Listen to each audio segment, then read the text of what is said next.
Hey, welcome to Talking Hawks. We talk all things Hawthorn, the greatest, the most prestigious, and the most amazing Hawthorn supporter podcast on the planet. Welcome, Chris and Reese. How are you, fellas? Not too bad, Brad. Going well, mate. Good. Are you buoyant and up and about like me after that weekend?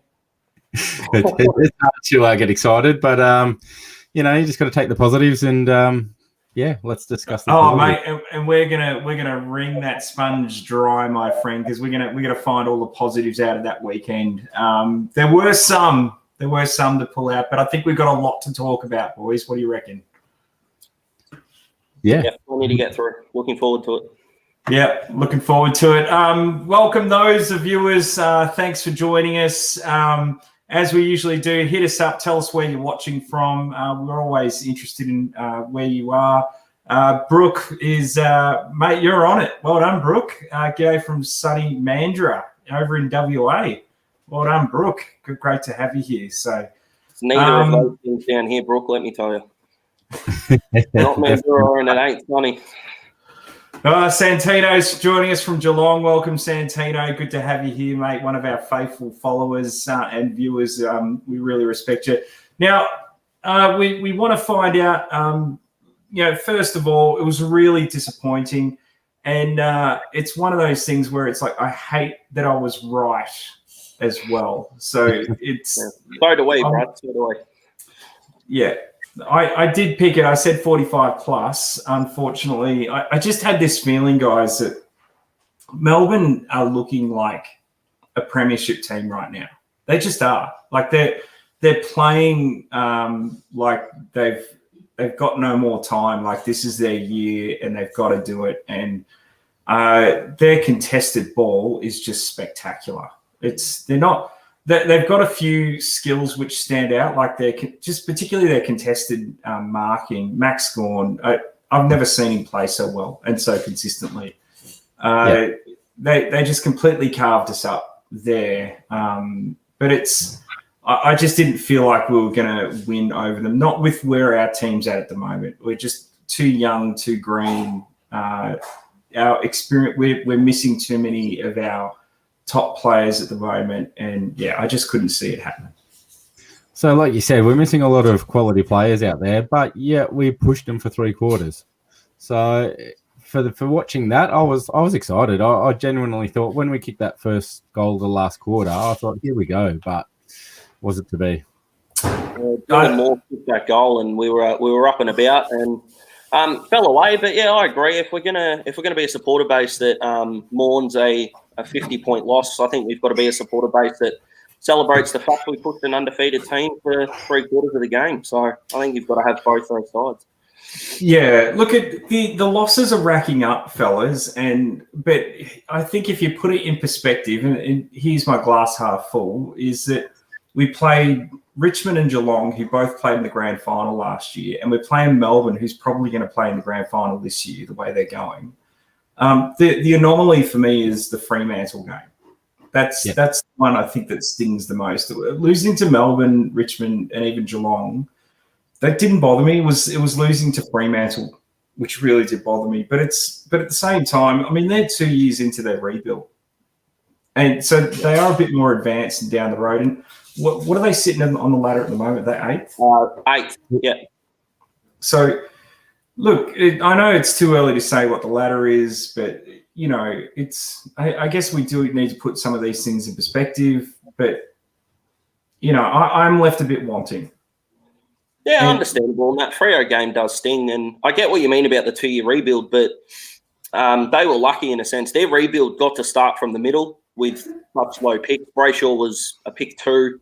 Chera and I'm missing one. Caleb Sarong were both top. We're all top 10 picks. And we, due to the success of the mid 2010s, we didn't get that talent. It's not an excuse. It's just a reason, and they're doing well for themselves. We just need to find a weapon, a point of difference, and I think we need to do it quickly. I think you're right, and Matt. I mean, Chris, where do you think that? That point of difference should be or could be? It's in the forward line, or the delivery going there. But if you've got quality players and you're putting it up in the air, they're going to clunk the marks and they're going to kick the goal. So for me, when you look at the top sides, they've got the gun forwards, and we just don't. Yeah, the thing I was disappointed with the list this week is that it was such a perfect opportunity to bring Jeka in, and we brought in Nash. And I love Nash. I'm a fan of Nash, but I don't believe that he's part of our future. And I just don't. It's he seems a bit too one-dimensional. When he came in, I loved what I saw, and I thought, geez, this kid's got a lot of potential. But here we are 3 years later, and he's not playing any better than he was on his first game. I'm going to defend Nash there because I think he's reading the play better. He's getting into better positions. I just think he is playing better. Whether we didn't quite see that on the weekend, but that's my view of him adapting to our game. So who knows if there's much more improvement there or not? But yeah, I don't see much upside. I mean, the thing that I think works against him is in the modern game, we need our footballers to be Swiss Army knife-like. You need to be versatile. You need to be able to have, the thing that you're best at, and then a couple of other things you can bring. Luke Breust is one of the best roving small forwards in the comp, and we can throw him in the midfield like we did against Freo with Connor Nash, and there's some others in there as well. If it's not going their way early, I think there's a struggle to pull, trick number 2 or trick number 3 out of the bag, and I think he sits in that group. Yep. Yeah, and I think this is why I'm disappointed we didn't play Jeka, is because I do believe Jeka's our future, right? And look, we don't know what's going on in the background. We don't know what is happening, at training and on the field. We're seeing what's happening at Box Hill, right? And he's clunking them and he's kicking lots of goals. But it's like, isn't that enough to get him into the team? Because from what I can see, Jeka is doing a far better job than what Nash is doing in the forward line. Why wouldn't we bring Nash in? And that's the part that I'm struggling with. And it's like, was it a personal choice for Clarko because he wants to give Nash a bit more opportunity and time? But it's like, I think that we need to sort of put aside these B grade or C grade players and just start investing into the future of the team. And that was the opportunity to me that was missed. From what I'd heard from Sammy Mitchell's match day reports and that Nash had been killing it down in the reserve. So it sounded like he deserved his opportunity. Yeah. Chris is absolutely right. Sam Mitchell had been singing his praises, and Nash was given his opportunity, and I think we can agree probably didn't take it with both hands as we would have liked. And the question becomes, how much more time do we give him? And that's up to Clarko and those guys. But, yeah, I'm with you. I went down to Box Hill on the weekend, and if I wasn't a get Jeka in now last week, boy, I am this week. It's good to watch. Good to hear. Yes. So, look, let's talk a bit about where it may have fallen apart, boys. My view is that our game style at the moment is to play a high-skill game, and we don't have the cattle or the skill within the team to actually execute the game plan. Not yet. So I sent you guys Tom Mitchell's match day stats, and I think he had, 32 touches, but he only had 5 contested possessions, but he had 9 clangers. He was going at 59% efficiency. How can you be going at 59% efficiency when you're having 29 uncontested disposals? Uncontested. Yeah. That's a bit concerning, right? Sorry to slam you, but that's just the honest truth. No, that's okay. Brownlow medalist, we'd be foolhardy not to put some sort of expectation on him, surely. Yeah. Yeah, that was pretty concerning because when I first read that, so you sent that through Messenger, right? And I read it, and I'm like, well, hang on, he's the only bloke who's actually doing contested possessions and contested footy, so he's under pressure. But then when you said that they're not under pressure, these possessions, it's like, oh god, this is bad. That was a bad outing for Tom. Yeah. So yeah, I don't know, boys. So here's my theory, guys: is that if we have a game style that requires high skill and we don't have the skill to execute it, that means that the footy is going to become highly contested, and we're probably the least contested football team that's out there at the moment. Our contested game is abysmal. So it's and then you go up against a team like Melbourne, that's all they play. Like, you look at Richmond, their style of football, it's all contested footy. There's not as much skill involved. There's a little bit of skill, but it's all primarily chaos ball, contested football, and they've been the masters of contested football for the last 4 or 5 years. And then whereas with us, we're playing a higher skill game, but we don't have the skill to execute it. Therefore, it becomes a contested game. We're going to lose if it becomes contested. That's my theory. I was happy that we'd been getting smashed in the midfield and we actually won the clearances against Melbourne, especially with Gawn in the ruck. So as good as Gawn was, we actually won the midfield battle for clearances. So take what you want out of that, but I think scores from clearances. I think they got us, and I think that comes back to the forward line perhaps not gelling. But it seemed like exiting defensive 50, we just kicked it to Max Gawn, and when we went inside 50 for the first 2.5 quarters, we just kick it to Jake Lever. And I think as fans, sometimes we wanted to just look at the TV and go, "Boys, they're not on our team, right?" I'll pull my hair out. I'm like, kick it to anyone, any contest, but where Max Gawn is. Like you said, every kick, it was like in the air, Max grabs it.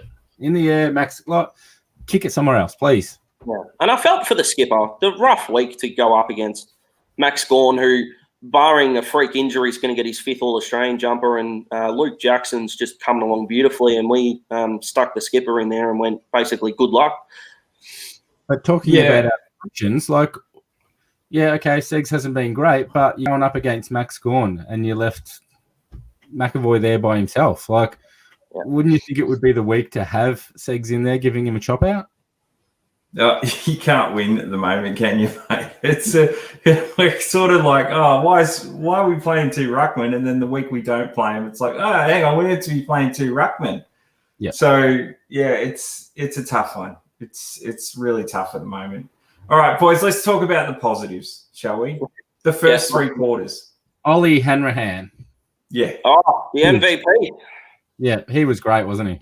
Oh my God! It's when he kicked that first goal, I'm like, man, him playing in Box Hill was the best thing that could have happened, because he was looking way out of place before he got dropped, and I thought it was timely that he got dropped. But it's like, it was the best thing that could have happened to him, because he's come back with a bang. Yep. So he was so good. What else? Out of the selections, Hartley had a great game for us the week before and got dropped. So I was a bit perplexed by that. Why? I know he's sort of there as a backup player for us, but he had a great game. Why not keep him in the team? I'd love to know what happened there. Do you have any idea what happened there, Reece? I'll play devil's advocate. Do you think it could be because Kyle Hartigan's on a 3-year deal and Hartley's got 1 years in a row? So if you're picking between the two, you're a bit more stable. I'm as perplexed as you guys. He had 26 and more meters gained than any other player on the ground against Freo. So I was surprised. I think I'm as stumped as you guys. That was definitely a shock when the teams came out. And Tom McDonald in that first half was the only sort of Melbourne player that was killing our momentum. Jake Lever was doing well, of course, but we were exiting our defensive 50 and it was difficult. They were exiting theirs and Tom McDonald was clunking everything. So, it's a difficult one for me to grasp.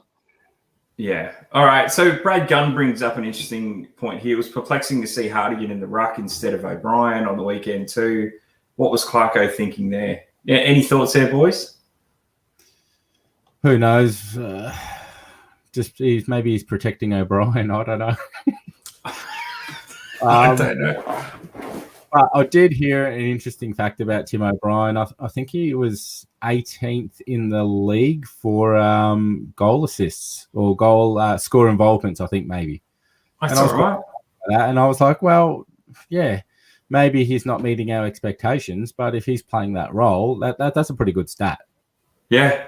I'm actually a little more positive about O'Brien this season than I think I've been in the last 5 seasons. So I think when he has marked him and had a set shot, he's really accurate. So you can't knock him on that.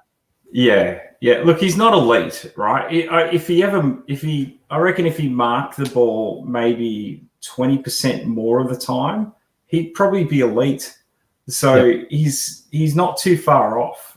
If he could just learn to hold the ball, he'd probably be one of the best players in the league. I reckon he'd be all Australian. I reckon if he marked the ball at least maybe 30 or 40% more than what he does at the moment. So It sounds like he's playing his role. Like Clarko's asked him to go and make contests and bang the packs, and that's what he's doing. So yeah, you'd love to see him grab a few more, but he's making the effort. He's getting to the contest. But like, why should he be in these packs? Why can't we just hit him up one out on a lead? Like, yeah, frustrating. Yeah, it is. It's a bit frustrating, mate. So look, one of the other positives, Wingard. He's just the man is in the greatest form I've ever seen. He's really stepped it up.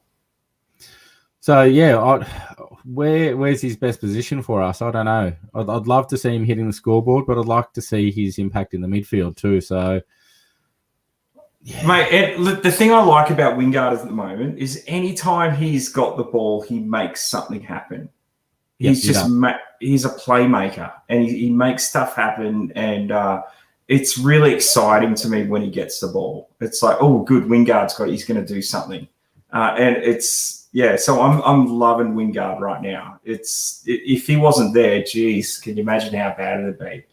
So and your man, our rock at the moment, O'Meara, he's in pretty good form himself. He's doing well. He had a good game. All right, up there in clearances. He is killing it for me. Yep. Good. Yeah. No, someone's got to support that. So it looks like we've lost Reese, mate. So Reese, if you're there, mate, jump back on. Maybe his internet. I think he lives in Cranbourne though, so it's a bit dodgy out there. Anyway, that's not important. All right, mate. So any other positives? If you guys have got any other positives, let us know there. Also, if you're joining us now and you haven't subscribed, hit the subscribe button, hit the like button, and share it with your mates. If you've got another Hawthorn supporter, mate, tag them now in this stream and get them in here and get them to join in the conversation. Now, if you're following us on Facebook, we're really grateful for that. We are wanting to move over to YouTube more. We're not going to be cancelling Facebook, but we do want to have this platform more on YouTube going forward. So if you haven't followed us on YouTube, make sure you jump over there, do us a favour and follow us there as well. So all right, so we've got a few positives coming on the stream here. Let's see. That Scrimshaw was one of them, and I agree. Scrimshaw has been amazing, especially without Will Day in the team being on the other side of the ground in the defence. Scrimshaw is so much similar that he feels like he's got so much time. He's really composed, and he really doesn't waste the ball very often. So. Mate, I love Scrimshaw. He's when we got him, I was wrapped, and he's lived up to the hype. He's a bit niggly. He gets an injury every now and then, so he hasn't played as many games as we'd like. But man, when he plays, he just makes a big difference. He rarely makes a mistake. He made a couple of mistakes this weekend, but otherwise, it's like he's got all the time in the world. It's great. I love him. Thanks, Jason. Blake Hardwick, been amazing, and CJ both would be easily, probably, I'd say, top 3 best and fairest at the moment, I'd say. And Bruce was a positive that he's had a slow start to the season, and he definitely improved this week. So let's hope. And he's not getting the opportunity too, which really frustrates me. I thought Clarko can probably send him get him in the midfield for 5 minutes here and there just to get his hands on the ball and have an impact? Oh, he was in the midfield. He was. It just wasn't enough. All right, and how good is Dylan Moore? Can barely put a foot wrong. Also get Brockman back in. Yeah, why did we drop Brockman? The guys kicked a goal every game. And sure, he didn't play that well against Fremantle, but he was just had one off game. But it's like, what? Why did we drop him? That was disappointing. Yeah, but maybe he goes back down and gets a bit of a reality check and it just drives his hunger and he comes back better than ever. True. And Alan Sarkisian, Ollie H played great. Yes, he did. Completely agree. So, and Steven signed up from YouTube. Thank you, mate. Appreciate that. Right. And Ashley's asking, can we win 5 games? Ashley, stop yourself. Of course we can. We're playing all the teams in the top 8. So yeah. I think we just give us Adelaide this week and let's see what we can do. That's it. Yeah, the litmus test this week is Adelaide, without a doubt. If we can't beat Adelaide over in Tasmania this week, then there's got to be some serious questions asked. Right. And there's no excuse, really. I've been really impressed with Adelaide this year. I've watched a few of their games and they look decent. So I'm not taking it lightly, but I think we should win that game. Yeah, looks like we got Reese back, mate. Beautiful. Reese, there we go. Sorry about that, fellas. We got you back, mate. I apologise. It's all right. You're in Cranbourne. You might have got robbed or something. Look, I wouldn't count it out, to be honest. All right. So someone just mentioned Warple. So playing a little bit of a different role this year. And yeah, again, probably not meeting our expectations, but at the same time, he has played some good tagging roles. So what do you make of that, Reese? I'm a bit conflicted, I think, because he won a best and fairest. Like, I didn't imagine that. He really did. And he did it as, and I know Tom Mitchell wasn't there, but he did it as the guy that got second possession from the stoppage, meters gained inside 50. And it's not happening. I don't think he's a tagger personally. If it's a way to get him back into form, I understand it. But yeah, if this keeps going on for 3 or 4 more weeks, I think that's danger signs for the Warpedo. He's an offensive weapon. He was at the Geelong Falcons and he was in the first, season and a half for us where we all fell in love with him. I hope he's back to his best soon for sure. I think his disposal average drops by 6 when he plays with Tom Mitchell. As just a little tidbit there. So they need to figure it out and figure it out quickly. I think they will. It all comes with time. And I don't think he's our biggest problem. But, yeah, an informed Warpedo is something that I think will get the Hawks fans up and about.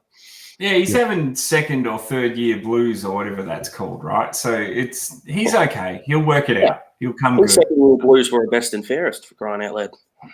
Yeah, so 3rd year blues. I don't know. But look, Tom Mitchell, I think, is a challenge at the moment. What's going on with Tom? That's one thing that we've got to look at seriously. But he's too many runs on the. You can't drop him to the 2s, can you? No, you can't. You can't. He's the guys that. Yeah, you can't. You can't. The bit that puts me not sort of on edge, but you look at the only other guy that I think is like a Tom Mitchell in the competition is Matt Crouch, ironically for the Crows, who's injured at the moment. And I'm not trying to hang anything on Matt Crouch here, but Adelaide's midfield just looks a lot more exciting when he's not there. And like you said, I've been super impressed with Adelaide's start. And yeah, I'm not saying Titch needs to get injured or drop to the 2s or something. But yeah, 32 on the weekend can look great, but yeah, I don't think he was in our best handful. Yeah. All right. So a few positives there, but yeah, like you said, let's talk about this last quarter and what went wrong. Well, before we go into that, fellas, I want to give some good news. All right. Now, last week I think I dropped the good news, but we've got a very special guest tomorrow night. All right. Whilst I've got you all here, We've got the big Jeffrey Kennett. Matt and I went and bundled him up at the Hawks in Business, and we asked him if he'd come on the show, and he gave us a big fat yes. So we got this handsome-looking rooster coming on the show. We've got a very special show tomorrow just with Jeff, and we're going to be – so come along for that. We're going to ask him the hard-hitting questions, and so join us tomorrow night, 7:30 for an interview with Jeffrey Kennett, the president of the Hawthorn Football Club. How good is that? Yeah, send us a private message with your best questions, and we'll see if we can get a few of them in there. And yeah, join us for the show. It's going to be a cracker.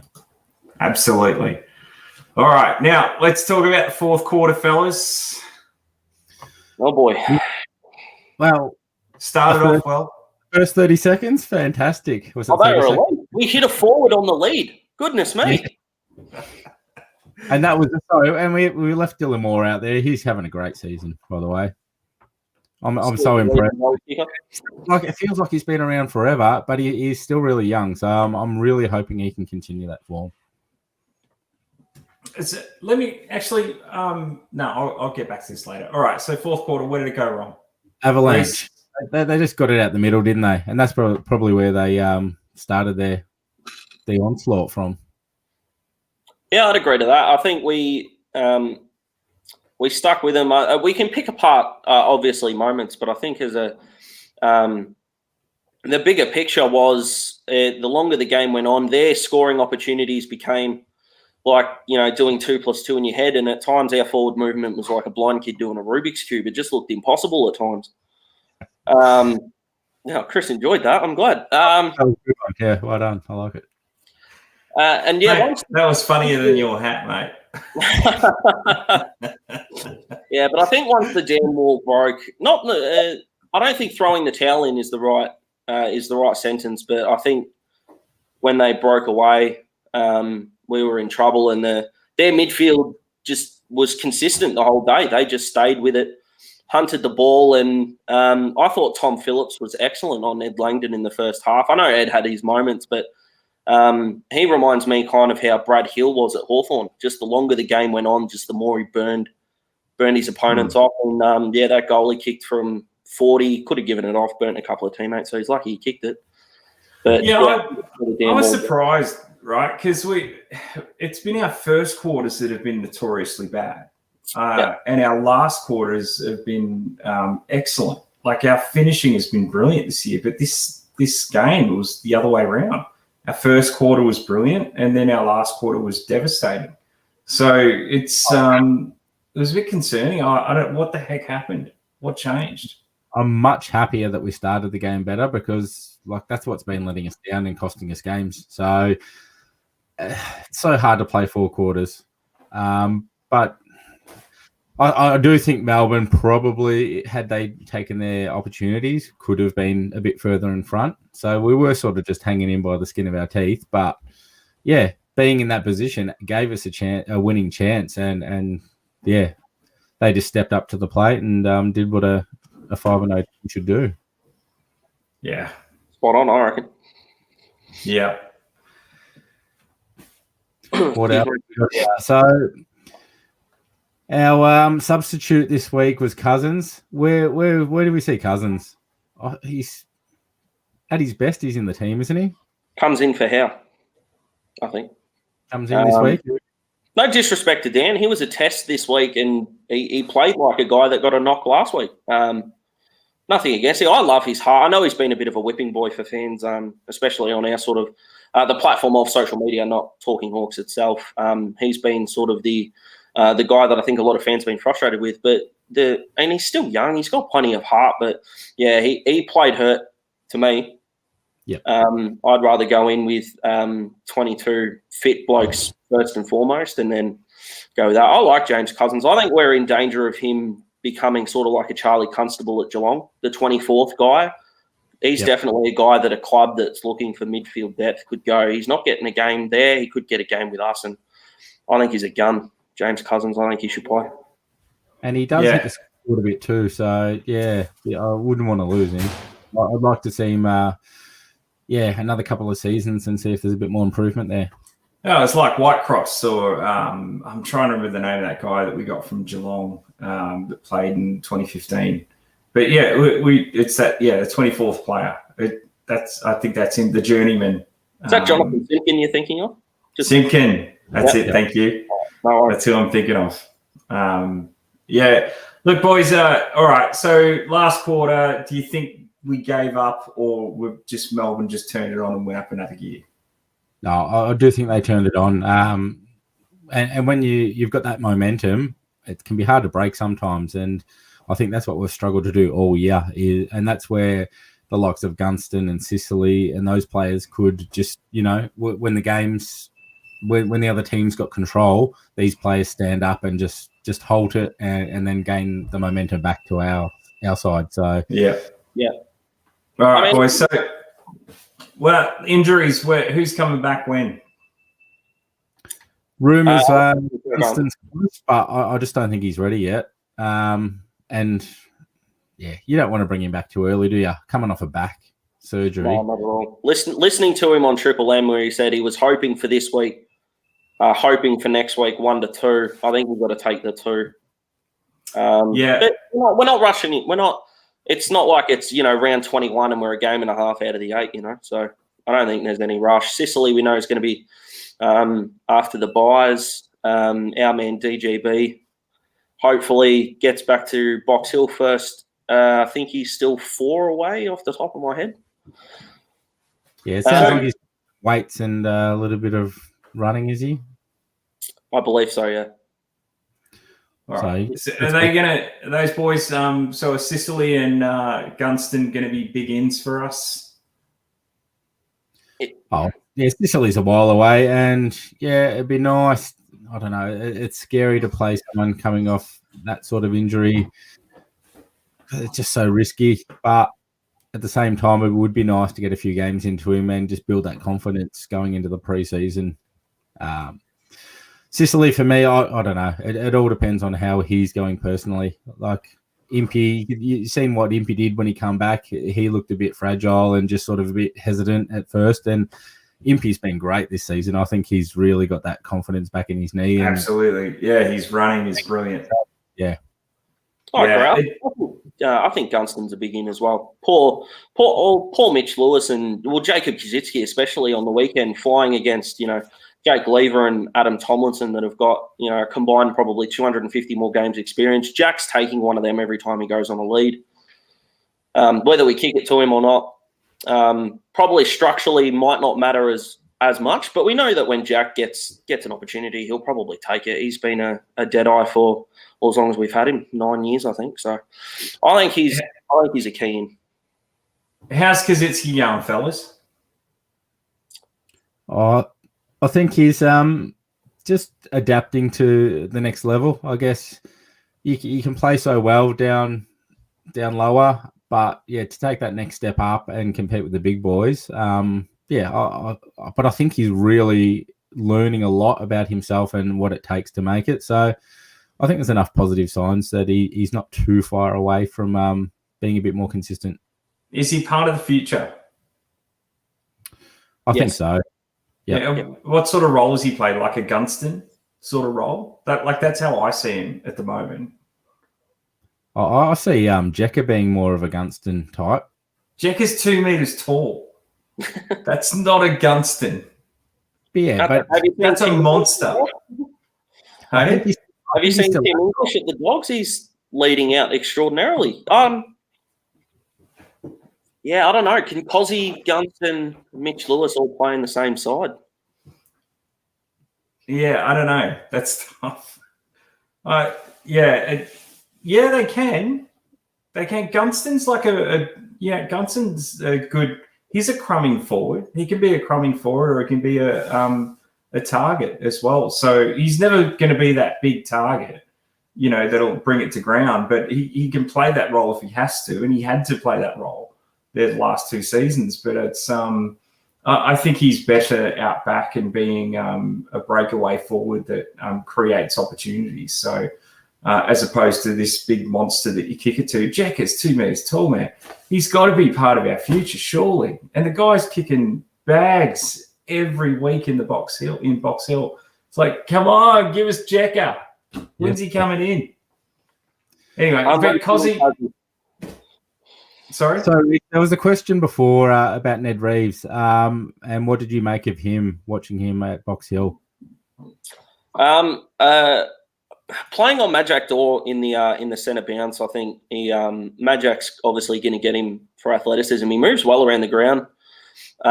Ned, I think the frustration comes in with dropping high balls.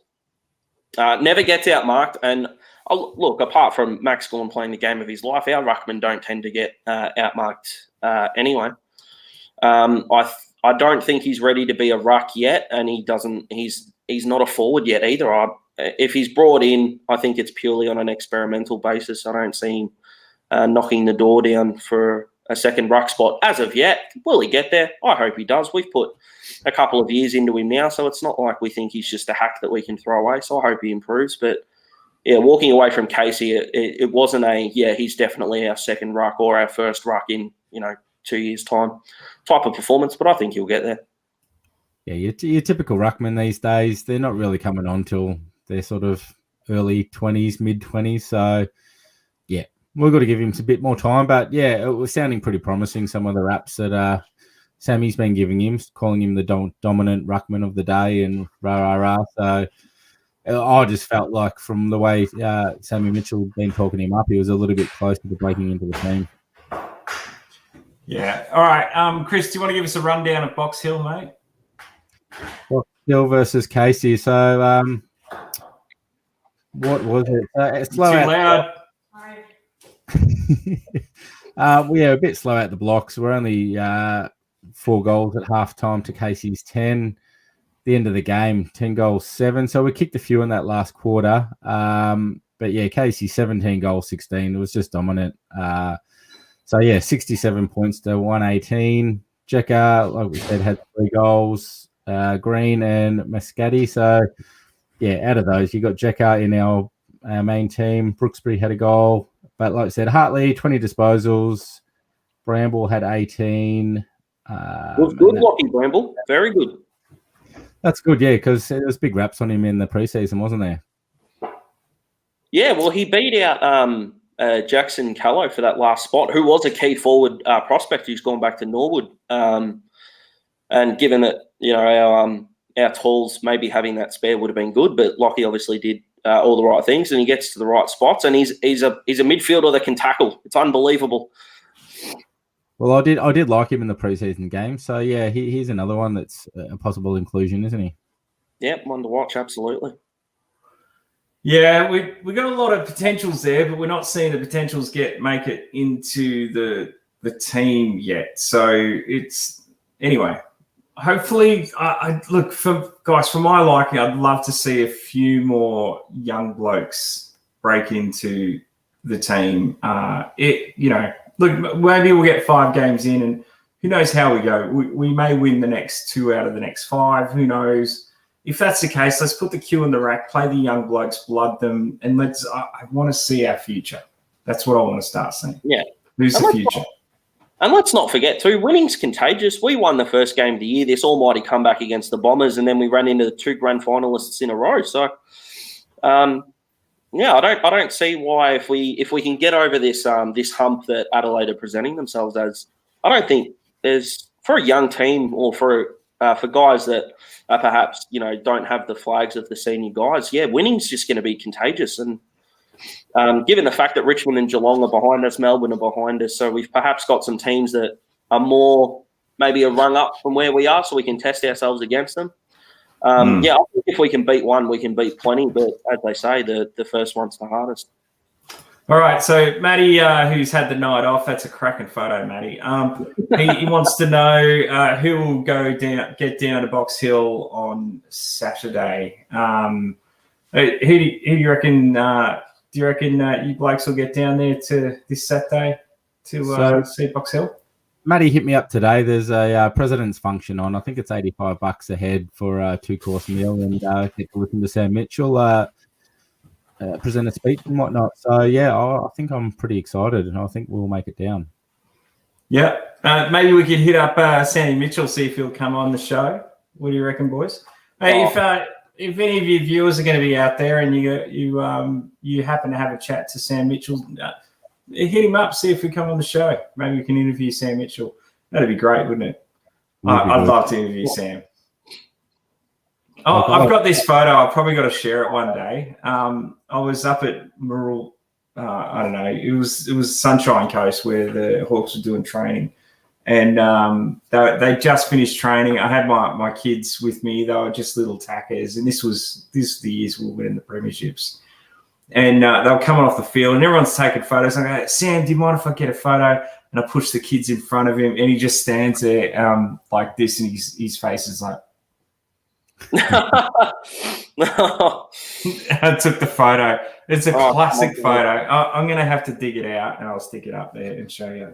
So, but yeah, that was Champagne Sam Mitchell, that one. So, look, I might get down there myself, fellas. We'll see if we can bundle up Sammy and get him on the show. Would be amazing. All right, fellas. Malulabar, thank you, Jason. Appreciate that. I couldn't pronounce it properly. So, talking about Jackson Callow, could he be a potential for this mid-season draft that we've got now that Jonathan Patton's left a vacancy on our list? Beautiful segue. I've got something in the works when it comes to the draft and the mid-season draft content, hopefully to come up soon. But yeah, absolutely. I don't see why not at all. Kicked.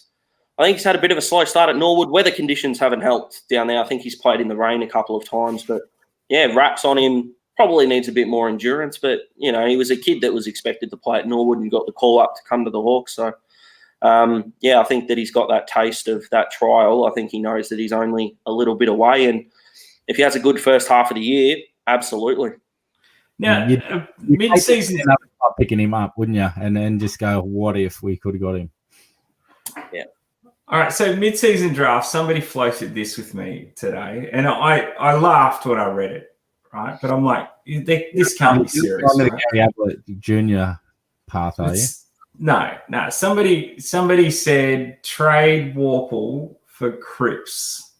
Mid-season, and I'm like, come on, you're dreaming, aren't you? It was one of the boys at Talking Hawks. That can't happen. I'm not going to say who it was, but I'm like, tell them they're dreaming. And no, that's not going to happen in a million years. No, I'm sorry. Well, I wouldn't mind Patrick Cripps in the team. Oh, I wouldn't mind him either, but it's just not going to happen. Not going to happen. Tell them they're dreaming. That's okay. That's what fans are for. We love it. All right. Could you imagine if there was some bizarre trade like that happened mid-season trade? We'd have to be giving up more than one player, swap for swap. Come on, mate. They're both best and fairest winners. Let's put in perspective here. I'm saying we'd never give up Warple. Forget Cripps. Okay, question for you out of nothing. Would you trade Warple and perhaps a first-round pick for Harry McKay instead of Patrick Cripps? Yes. I would.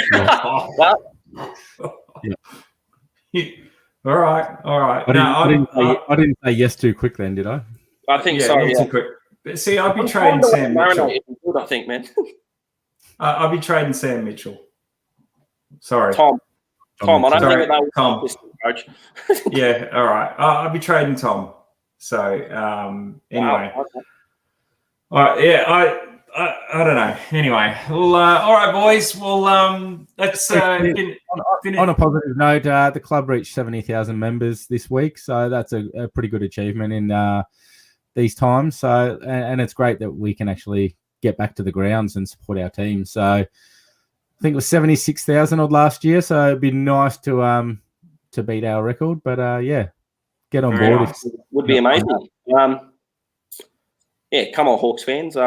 Get around. It's tough now, but we're going to get there. I don't think there's any doubt that we're going to get there. I think short-term frustration. I think there's going to be long-term reward. So, get around us during the good times and perhaps the times that we might get a little bit frustrated at the television. But yeah, 70,000 members for the club that's currently, obviously closer to the Second bottom last. which I think is an amazing effort. Yeah, well, I'm trying to be upbeat. That's it, mate. That's it, boys. No. Just quickly, if I can. Yep. I got some feedback from someone that claims he knows Ned Reeves about this Hall of Mirrors thing that I ran with last week. He did deliver, Ned. He was good on the weekend, but I've got someone else, boys, if you don't mind. I'll make this really quick. Go for it. They've got to have a good hard look at themselves. Marlon Pickett, as we know at Richmond, made his debut in a grand final. And when you have a good debut like that, you're allowed to carry on a bit. A premiership medal is a big deal. Mm-hmm. But I think some debuts, you need to settle down a little bit. And a good friend of mine, Jake Smith, who was on the show last week, stopped after the live stream last week, showed his old man the live stream, who wasn't watching it live at the time, which is all well and good. This is what we're doing. Until I had a look at his Instagram story, and he does well for himself on the socials, Jake. He's Instagramming himself on his television to his flog mates saying, look at me, look at me. That's not good enough, boys. Come on. His head's gone in this game. Goodness gracious me. His head's got bigger than the screen. Oh, how he walked out of his house to go to footy training tonight, I've got no idea. But Smitty, we don't expect better. We demand better. You got to lift, lad. Jeez, he's going to love hearing this, isn't he?